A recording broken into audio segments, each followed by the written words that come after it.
This Unreal 5 tech demo thing can be downloaded for PCs from the link in this video's description. I've been waiting for this since I first saw it a few months ago, and luckily, unlike the movie it was made for, this demo is worth the wait, if you can run it. It's been a while since we got this many new things to play with in a new graphics engine. The first thing that hit me about it is how real it feels. It's gritty and grainy and overdone in a way that blurs the line between game and reality, which is what I suspect they were striving for from a Matrix-inspired tech demo. But the more you look, the more you can see the joins and cracks. This world is still just a load of props jammed together, and when it's done at such massive scale, there will be stuff that floats, breaks, or that architecturally doesn't make any sense. But to me it only adds to that dreamy, futuristic feel that this whole simulation has. It is exciting! But before I get all nerdy, some important information for you if you're trying to run this game. Because whoever designed the control system for this demo is a terrible person, and they should be ashamed. Fortunately, the stock controls are listed down the side, and this is needed because they make no logical sense. And there is an options menu, which again is a nightmare to use for reasons I don't fully understand. The O button will load the options menu, the bracket buttons, for some reason, will switch between the menus, and the arrow keys will control the menu options themselves. Inside these you'll see options to change the angle of the sun, to toggle day and night mode, and to enable all sorts of nerdy stuff that will let you see beneath the surface of this impressive tech demo. It was perhaps one of the more primitive technologies that stole my attention the most early on. Interior mapping is not a new feature. I noticed parallax mapped rooms in Deus Ex, a game that's over 10 years old now. But recently, game designers have found ways of making them look a lot more convincing. I know that Spider-Man made extensive use of this sort of thing, but since I only have a PC, I was unable to experience it then. So I'm experiencing it now, and I spent a lot of my time in this tech demo floating about and peering into rooms. These rooms do not exist, they are merely very clever pictures. And again, you can break them, but they still go a long way towards making the world feel real, and even though I know they're not proper rooms, it still does the job well enough that it tricks my brain anyway. So that's nice. The next thing I toyed with was the destruction. The way it does this is not particularly next gen. It merely swaps out bits of cars for damaged versions whenever a collision occurs. Or should I say, whenever it wants to, because the hit detection on this game is janky as hell. The twisted metal bumpers seem to behave more like jelly, and I have to admit I wasn't really as impressed with the destruction in this game as I anticipated I was going to be when I first loaded it up. Ray tracing is the big new thing, and I feel Unreal 5 has taken a cautious approach towards it, by creating a kind of hybrid tech that makes the performance impact a bit more manageable. But this does come at the expense of the ray tracing's robustness. So Unreal 5 has a technology called Lumen, which is essentially a PlayStation 3 version of the world. It's really low in resolution, it doesn't have many polygons, but it uses this version of the world to calculate all of the expensive ray-traced light bounces and reflections and so on. So it is still ray tracing, but it's doing it on a low-quality version of the world and then it's porting its results across to the one that you're viewing. So here's a reflection of a building in a car's bonnet, and here is the building itself. If we compare the two, it's extremely difficult to fault the reflection. Those posters are probably a much lower resolution, but the reflection's general muddiness makes it difficult to notice what it gets wrong. But on the glass car windows, of all places, it refused to reflect anything but the screen space reflections. And when these weren't possible, it seemed to swap them out for an ultra low-res cube map image instead, which isn't ideal. But whatever's going on here, the reflections in this demo use a hybrid system of ray-traced, screen-spaced, and possibly ultra low-res cube maps, which can sometimes reveal the limitations of these methods, especially where they intersect. So it's definitely a step above the previous gen, but is far from being a definitive solution. It's just lots of compromises mixed together in a way that you're unlikely to notice if you're actually playing the game. But this isn't a game, it's a tech demo.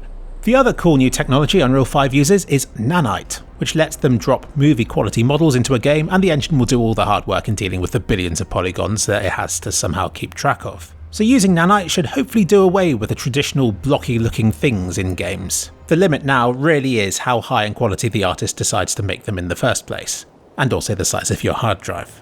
But hopefully using Nanite will result in less pop-up, and just a general improvement in visual quality all round. I have to admit I have still seen pop-up in this demo, so it's not gone completely. And the last technology I noticed in this tech demo was the upscaling. Just to explain why this is needed, it's because the Unreal 5 demo is immensely demanding to run. There has to be a sacrifice. Either it runs at a low resolution, or it runs at a low resolution with some form of upscaling to try and make it look better. Luckily, they chose the upscaling option, and have their own tool for this, which they've called Temporal Super Resolution. This is better than FSR and NIS, it's more like DLSS, but it's compatible with all sorts of hardware, including the consoles. So it works by placing new frames on top of the old ones, and over time it constructs a higher quality image than the resolution it's using would suggest. It's powerful stuff, and without it this demo would have run significantly worse than it already does. I believe this demo runs on the Xbox Series S at 720p, and on the X and PlayStation 5, somewhere between 1080p and 1620p. I'm honestly impressed that it's that high, because I don't think my Geforce 3080 was running it well enough for that. Not that it matters much, because no matter what you're playing this on, your frame rate will be janky. Think 30 FPS rather than 60, and that's despite it running on my very fast SSD, with lots of clever trickery, and a powerful upscaling solution. But how good is this upscaler? Is it as good as DLSS? Well, my gut tells me no, but I understand that it's under a lot of strain with this engine. You know how Red Dead Redemption 2 looked great, but also horrible? That's because it couldn't do transparencies, so instead relied on checkerboard rendering a lot. And I feel the same is being done in this game. Look at the hair and you can see the checkerboarding. Look at distant stuff and it shimmers and fizzes in a very unpleasant manner. It could be the upscaling that's doing this. Or it could be that the upscaling's doing its best to hide this stuff. It's just that the result isn't perfect. It isn't even pleasing. Unreal 5 looks like it puts graphical quality ahead of its image quality, if that makes sense.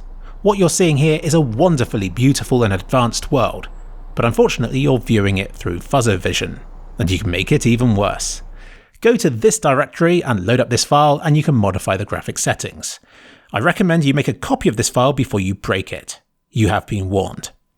In the scalability options, everything defaults to a 3.